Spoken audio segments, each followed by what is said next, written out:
Hey, so I want to talk a little bit about the performance of this beast.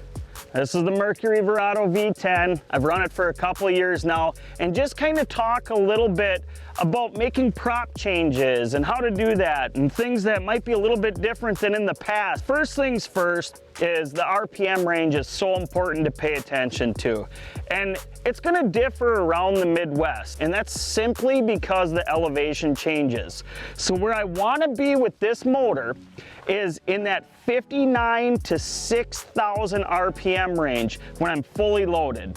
Because then when you get a little bit lighter, run out of gas a little bit, you know, maybe only have yourself in the boat, you're in that 6,200 to 6,300 RPM range, which is absolutely perfect for max speed and max performance out of this boat.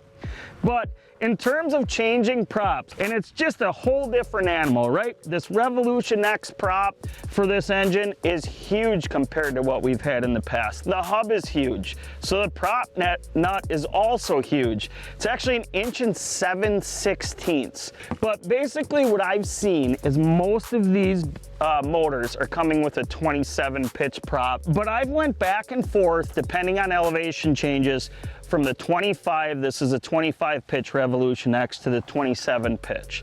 So depending on where you are, dial in that RPM range, get yourself a big prop wrench, and you're gonna see performance out of an outboard that you've never seen before with this V10 Verado.